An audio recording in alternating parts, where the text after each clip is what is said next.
வெகு விமர்சையாக நடைபெறும் ஆடிப்பெருக்கு விழா.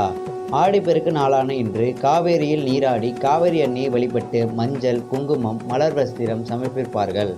சுமங்கலி பெண்கள் காவேரி அன்னையை வழிபட்டு தாலி கயிறை மாற்றிக்கொள்வது வழக்கமாகும். மேலும் புது பெண்கள் தாலியில் உள்ள மஞ்சள் கயிற்றை நீக்கிவிட்டு புதிய மஞ்சள் கயிற்றில் தாலியை மாற்றி தன்னுடைய கணவனின் கையால் கட்டிக்கொள்வார்கள். இதன் மூலம் மாங்கல்ய பலம் நீடிக்கும் நிலைக்கும் என்பது அவர்களின் நம்பிக்கையாக உள்ளது என்பது குறிப்பிடத்தக்கது.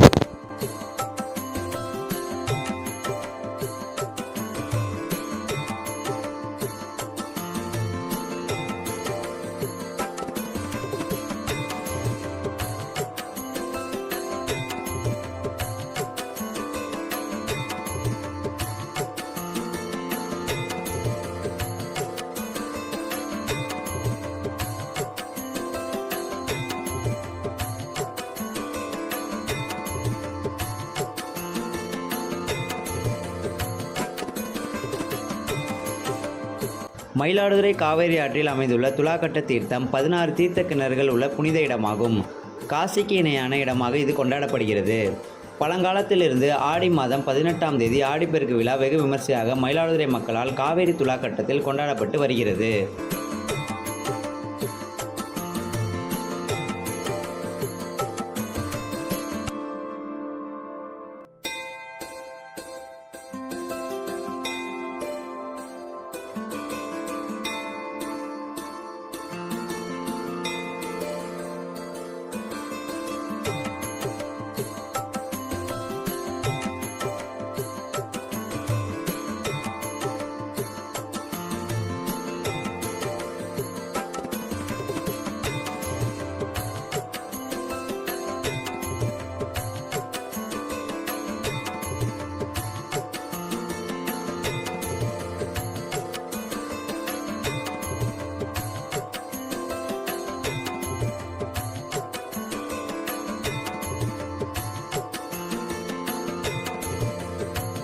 இதற்கிடையே கடந்த ஜூலை 28ஆம் தேதி மேட்டூரில் திறக்கப்பட்ட காவேரி நீரானது மயிலாடுதுறைக்கு வந்து சேராததால் மாவட்ட நிர்வாகம் மூலம் துலாக்கட்டத்தில் உள்ள காவேரி புஷ்கர நீர்த்தேக்கத்தில் போர்வேல் மூலம் நீர் நிரப்பப்பட்டு ஆடிப்பெருக்கு விழா கொண்டாடப்படுகிறது.